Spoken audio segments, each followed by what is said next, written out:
No, no, no, that's wrong. Dixie Diamonds 227. Brisbane, Australia, 5:27 a.m. With Commander Kelball's return to the MCC, SWAT Team Sergeant Barbara Goff stood in front of her three fellow SWAT team members, professional witness Peter Norton, and the 3 men and 1 woman of the cyber team, and said authoritatively, "A quick review of procedure. Cyber team members must remain within 1 meter of your designated SWAT officer. The cyber team members will lead each team, but the accompanying officer has 100% veto power. You know cyber, we know security. Both team members need to work together. This is not a place to lock horns.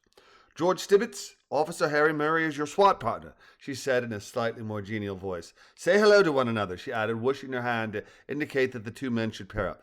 "Ada Lovelace, you're with Officer Damien Pereira," she said, this time whooshing both hands. "J.J. Grossman, Officer Frank Partridge, and Trevor Percy, you're with me. Mr. Norton, we will have to find an officer to accompany you as well. Same rules apply. If SWAT says no, then out you go. Don't ruin my career by being a casualty on my watch." "We'll advance to the Brentzy home with officers in front, civilians behind," Goff said, nodding at and then retrieving her transparent plastic shield, which prompted the other SWAT team members to follow suit. Helmets secured and shields in place, they formed a row 4 across at the western edge of the MCC, where she added, "Officers, shielded ready, forward march."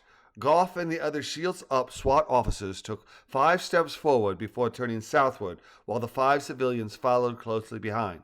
The SWAT team's attention focused primarily on their destination, which they scanned for danger as they marched. Reaching the porch, Goff held up her free hand and said, "We need SWAT for Mr. Norton. Murray, take care of that," she said with a nod. At Goff's command, Officer Murray stepped forward, saluted, and said, "Yes, sir," as he passed Goff on his way to the doorway, then disappeared into the Brentzy home.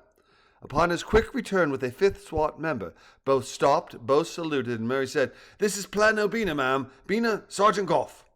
Returning the salute, Goff said, "Bina, we're escorts for the cyber team. Their job is to gather evidence. Our job is to keep them safe. We need you to be eyes, ears, and reflexes for Peter Norton.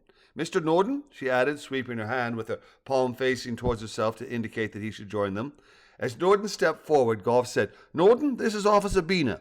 It's his job to ensure your safety. Do as he says. Bina, give Norton full rein within the limits of his safety. When in doubt, shut him down. Clear?" she asked, swiveling her head between the 2 men. "Yes, ma'am," Bina said with a salute. "Roger Wilco," Norton said, nodding repeatedly. "Excellent," Goff said with a nod. "Investigative team, you are to stay within 1 meter of your SWAT guard. 1 meter.